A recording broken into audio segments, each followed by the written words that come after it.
Hola, ¿qué tal? Les doy la bienvenida a esta edición especial del fin de semana de Conexión Global con todas las noticias que marcaron estos últimos 7 días. Y partimos con el anuncio de Donald Trump de esta semana que desató una guerra comercial histórica. El mandatario anunció aranceles para todos los países. En una ceremonia en la Casa Blanca, el mandatario declaró una emergencia económica en el país e impuso tarifas de un 10% para todas las naciones y otras tasas aún mayores para 60 países con un alto déficit comercial con Estados Unidos. Las bolsas estadounidenses cayeron bruscamente, al igual que los mercados asiáticos y europeos. Según los cálculos de la organización Tax Foundation, estos aranceles podrían costarle a los hogares estadounidenses un promedio de $2.100 al año. Al ser consultado por este impacto, Donald Trump aseguró que todo va muy bien. Well, I mean, it's to be expected. This is a patient that was very sick. We really inherited a terrible economy, as you know, with a lot of problems, including loss of manufacturing and plants closed up all over the country. And now we let it settle in. You see the plants are starting to construction already. We have many plants.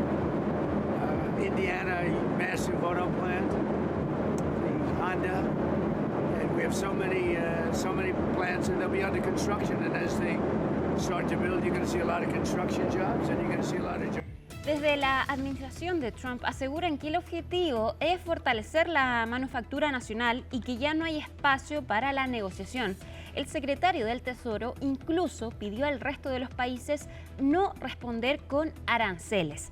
Pasemos a revisar el mapa con los países que quedan entonces con estos aranceles. Pero primero escuchemos al secretario del Tesoro. Everybody sit back, take a deep breath. Don't immediately retaliate. Let's see where this goes, because if you retaliate, that's how we get escalation. And then it becomes a full-fledged trade war, in your view? Not a trade war, depends on the country. Ahora sí, entonces pasemos a revisar el mapa con entonces todos los países y los aranceles que impuso Donald Trump. Las naciones en rosado tendrán este arancel universal de un 10% que incluye a nuestro país, así como la mayor parte de Latinoamérica. Otras 60 naciones tendrán aranceles mayores al 10% debido al supuesto castigo de Trump por las tarifas que estos cobran a Estados Unidos. El más afectado es China con un 54% de aranceles y de hecho este viernes respondió con un 34% de aranceles a Estados Unidos. En este anuncio de Donald Trump no se incluyó a México y Canadá, pero ya de todas formas se había anunciado tarifas que fueron pausadas. Llamó la atención que Trump no incluyó a Rusia, Bielorrusia, Corea del Norte y Cuba. Tanto China como la Unión Europea anunciaron entonces que presentarán medidas en respuesta. Con el pretexto de la reciprocidad, Estados Unidos ha impuesto aranceles a productos exportados a Estados Unidos desde numerosos países, incluida China, lo que viola gravemente las normas de la Organización Mundial del Comercio. China ha insistido repetidamente en que no hay ganadores en las guerras comerciales ni arancelarias y que el proteccionismo no tiene salida. China insta a Estados Unidos a corregir sus prácticas erróneas y a negociar con países de todo el mundo, incluida China, para resolver las diferencias comerciales de forma equitativa, respetuosa y mutuamente beneficiosa. El Gobierno de España va a movilizar 14.100 millones de euros, de los cuales 7.400 millones de euros son nuevos recursos financieros y comerciales, y vamos a aprovechar los 6.700 millones de euros de instrumentos ya existentes para responder a esta guerra comercial que nadie, salvo una persona, quiere.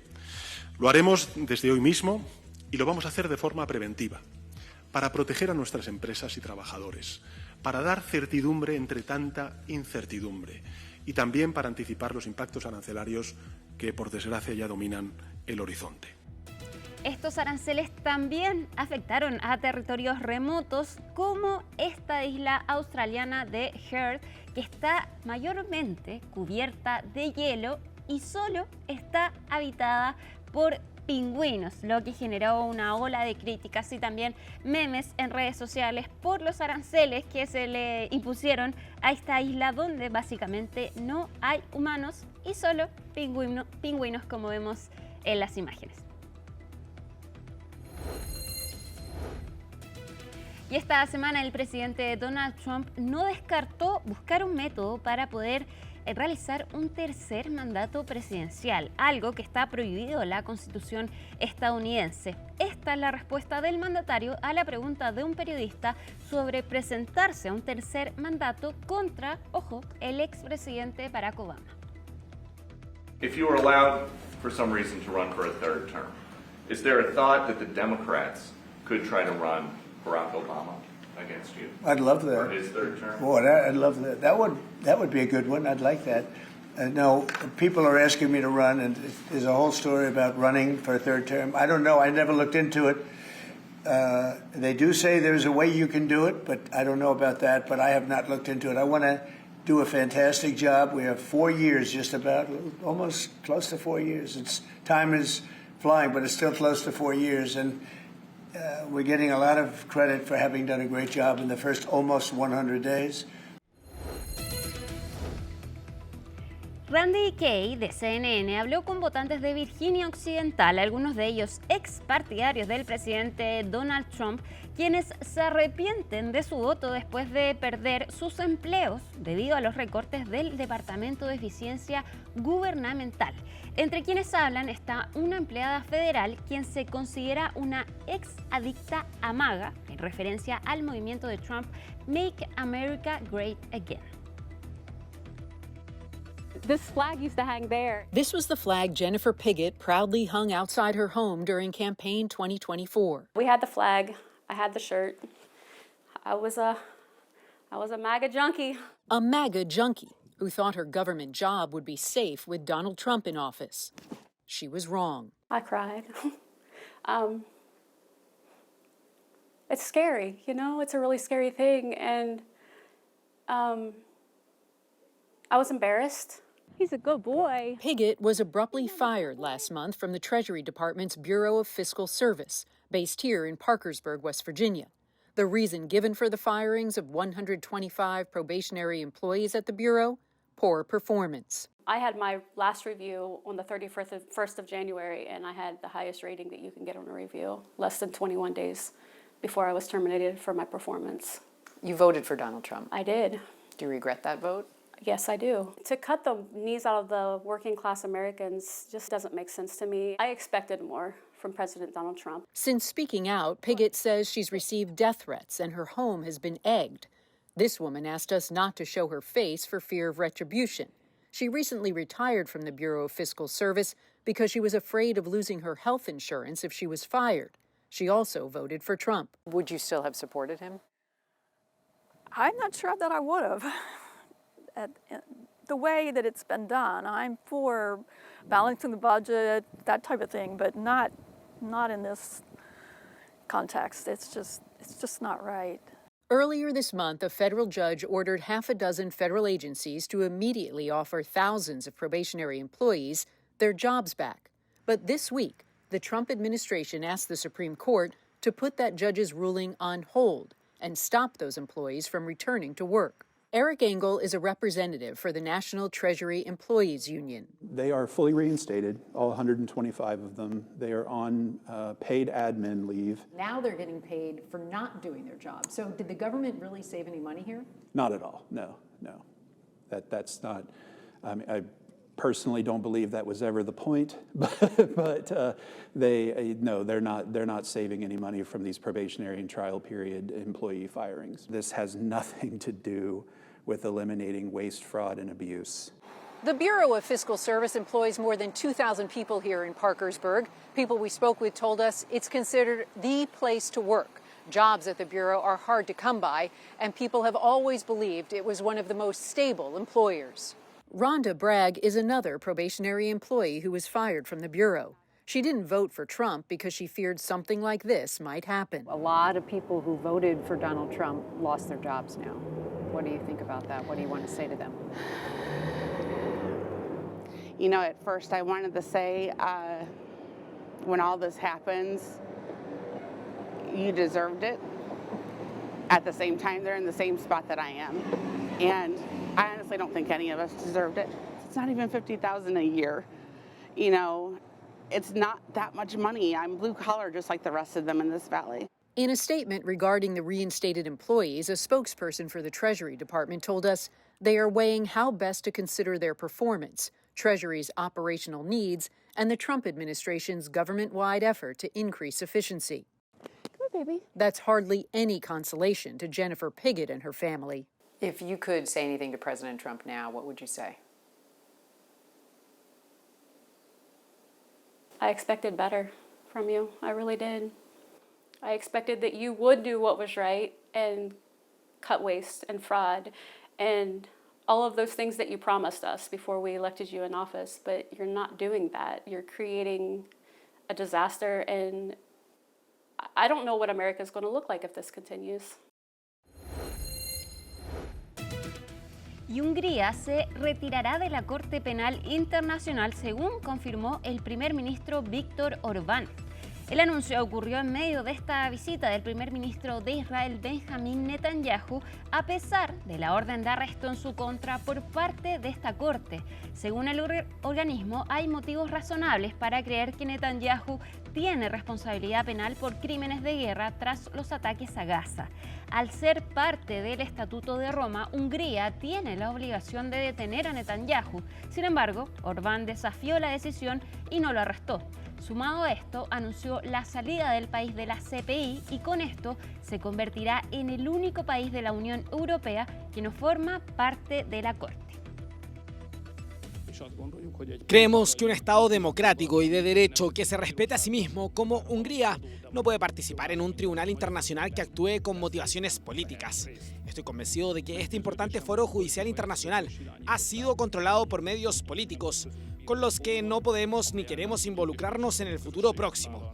El ministro de Asuntos Exteriores presentará la propuesta de ley al Parlamento húngaro y abandonaremos los estatutos de Roma.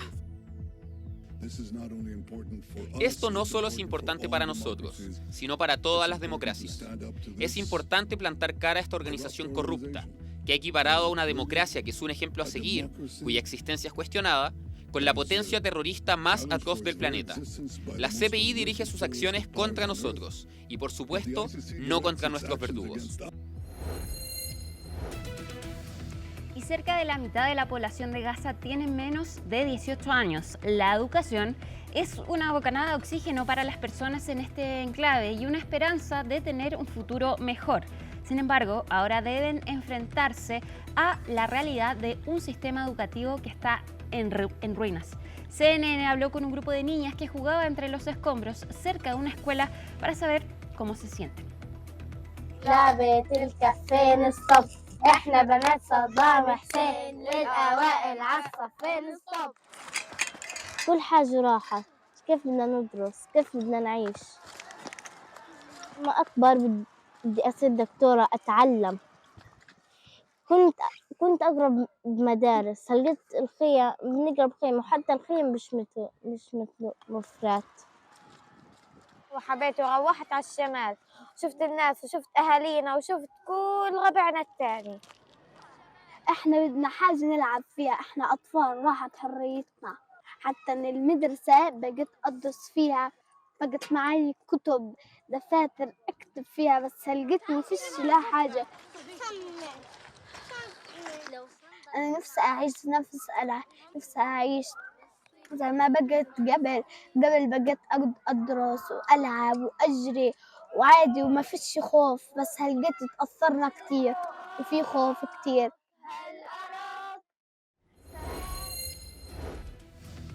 Ecuador libra una batalla contra la inseguridad y la delincuencia en la que el presidente Daniel Noboa pidió ayuda a Estados Unidos. David Colbert recorrió las calles del país donde los ciudadanos demandan recuperar la tranquilidad. El elemento sorpresa es esencial. Tienen que moverse rápido. Estamos con el ejército de Ecuador. Nos dirigimos a un bastión de criminales. Un equipo de avance graba a medida que avanza primero. Su objetivo, un hombre vinculado a uno de los grupos criminales más temidos de Ecuador. Detienen a un hombre. Se sospecha que tiene vínculos con Fito, el infame líder de pandilla que escapó de prisión el año pasado. Los soldados ven el lugar, divisan un altar. Fíjense bien, se trata de la Santa Muerte, adoptada por el cartel de Sinaloa mexicano y ahora venerada por pandillas en todo Ecuador. Vemos la imagen en todas partes. Muchos de los líderes de las pandillas viven en esta zona y se pueden ver algunas de las marcas que distinguen a los choneros, que es una de las grandes pandillas aquí en Ecuador, sino la más grande. Y este es el problema. Ecuador se ha convertido en la capital de crimen de América Latina y ahora están recurriendo de manera desesperada a Estados Unidos para recibir ayuda. Los planos compartidos con nosotros por un funcionario ecuatoriano de alto nivel parecen mostrar los planes de un posible despliegue de soldados estadounidenses en Ecuador. Incluyen un muelle flotante que se adentra poco más de 150 metros en el Pacífico. Se dice que tiene capacidad para hasta 7 buques de la Guardia Costera. Y aquí se muestran detalles de un espacio de trabajo y posibles viviendas para los militares. La estructura consta de oficinas, camas, una cocina, comedores y bastante espacio para estacionarse, lo que permite que una fuerza extranjera lleve a cabo operaciones de seguridad continuas aquí, según la fuente. Cuando vienen soldados de otro país pueden traer recursos y eso es lo que más necesitamos. Hubo soldados estadounidenses aquí hasta el 2009 aproximadamente. Sí, ¿Y los ayuda hubo. cuando hay presencia de soldados estadounidenses? Por supuesto, eso ayudó mucho. Los funcionarios de defensa de Estados Unidos y la Casa Blanca no han confirmado ningún despliegue de este tipo, pero las autoridades ecuatorianas tienen esperanzas. Durante una década, una base militar estadounidense en la ciudad portuaria de Manta fue utilizada como un centro de vigilancia clave para monitorear a los carteles que operaban en la región, pero Ecuador optó por no renovar el contrato en 2008, lo que obligó a las tropas estadounidenses a hacer las maletas y marcharse el año siguiente. En el tiempo transcurrido, desde entonces, las autoridades dicen que la cocaína ha plagado Ecuador, alimentando la violencia que genera tantas muertes, y está encabezada por los carteles. Today, we will also be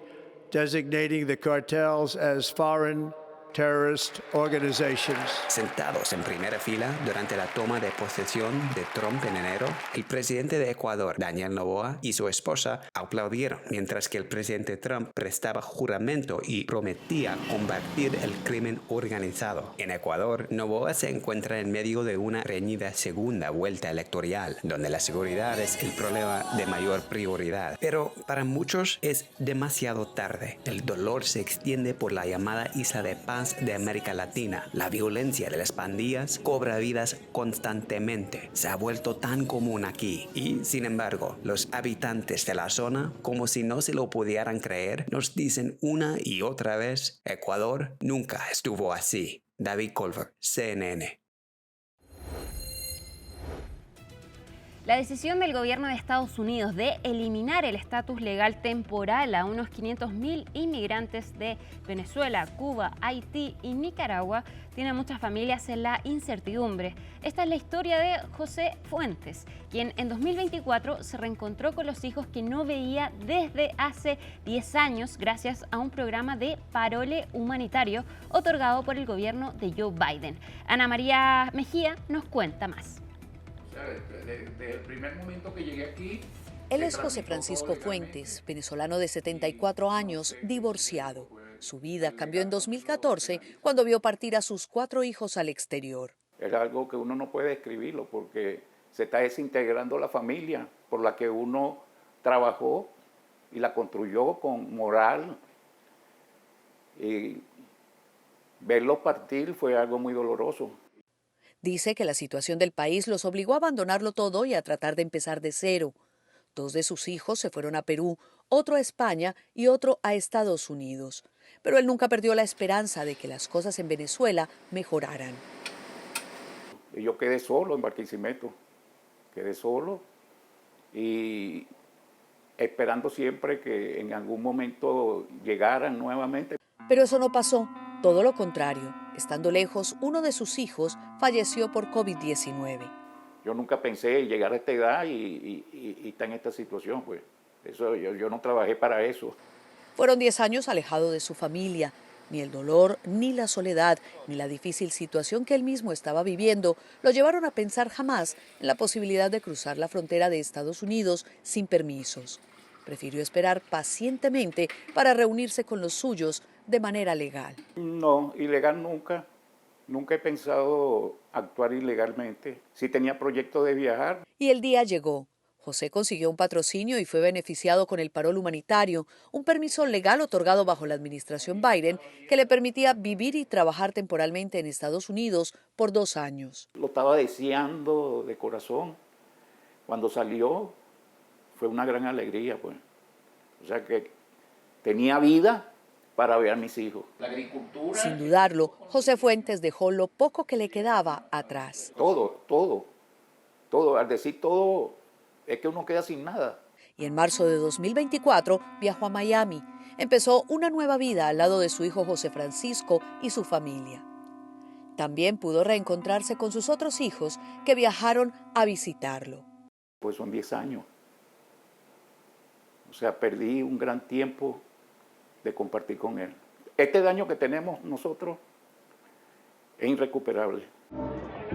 Compartían y aprovechaban cada segundo al máximo, hasta que llegó el anuncio de Trump de poner fin al programa de parol humanitario a partir del 24 de abril. José y miles más quedan expuestos a la deportación si no acatan la orden. Hemos quedado mudos y el silencio suena bastante. El silencio pega, porque el silencio es sufrimiento. Entonces, si abrimos la boca, lo que va a salir es un lamento. Y el tiempo, que parecía otra vez de su lado, se detuvo. Tengo que regresar al mismo sitio donde estaba sufriendo, donde estaba pasando esas calamidades, y bueno, vuelvo otra vez para allá. José debe abandonar Estados Unidos en pocos días y dice que la idea de separarse de los suyos otra vez y a su edad lo atormenta. Así como estoy sufriendo yo de separarme de mi hijo, que vine a cumplir una misión como padre, los últimos días que le queden a uno, disfrutarlo, y no se puede, o sea que el maltrato ha sido grande. Asegura que cumplirá la orden y regresará a Venezuela el 23 de abril, que deja su corazón con su hijo y también parte de su vida, porque a su edad empezar de cero no es fácil. Pero también dice que luchará por estar bien y por mantener la fe en que volverá a ver y abrazar a su familia. El futuro no existe. O sea, es el presente nada más que uno está viviendo. Incluso para conseguir un buen futuro, como se dice, pasarán muchos años, porque el maltrato ha sido bastante grande. Ana María Mejía, CNN, Miami. Y Val Kilmer, estrella del cine de los años 80 y 90, quien interpretó desde Batman hasta Doug Holliday, murió a los 65 años, según un comunicado que su hija hizo público. Stephanie Elam de CNN repasó algunos de los momentos más memorables de este actor. From a quirky spy in the 1984 cult classic Top Secret, you guys really are cowboys. to the intense fighter pilot in Top Gun. You're everyone's problem.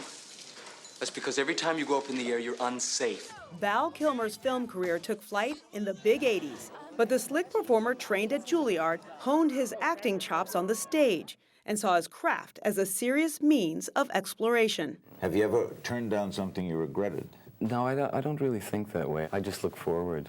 And also, what in the personal way, what I gained from acting, the opportunity to experience things that certainly you'd never do in your own life. In the 1990s, Kilmer explored the mind of Jim Morrison in Oliver Stone's The Doors. Critics praised him for nailing both the look and the sound of the late singer. I'm your huckleberry. 2 years later, he played the pasty yet poised gunslinger Doc Holliday in Tombstone, and later a desperate construction engineer hunting lions in The Ghost and the Darkness. Along the way, Kilmer co-starred with some of Hollywood's heavyweights, like Al Pacino and Robert De Niro in the bank robbery movie Heat, and played the superhero. It's the car, right? Chicks love the car. As Batman in 1995. But it was an earlier collaboration on the set of the 1988 movie Willow, where Kilmer met co-star Joanne Whalley. They were married almost 8 years and had 2 children. Later in his career, Kilmer returned to the stage, playing Moses in The Ten Commandments, the musical. He also wrote and performed the one-man show, Citizen Twain, taking on the persona of the great American storyteller. But under the makeup, the actor was dealing with grave health concerns. Kilmer downplayed cancer rumors, but then later said he had beaten the disease, which required a tracheotomy and left him with a raspy voice. In 2022, he reprised his role as Iceman in the Top Gun sequel, Maverick. Who's the better pilot, you or me? This is a nice moment. Let's not ruin it. Like the actor himself, his once boisterous flyboy character, subdued by illness, still commanded respect and even awe on the silver screen. Llegamos así al final de este especial de fin de semana de Conexión Global. Muchas gracias por acompañarnos y que tengan una muy buena semana. Chao.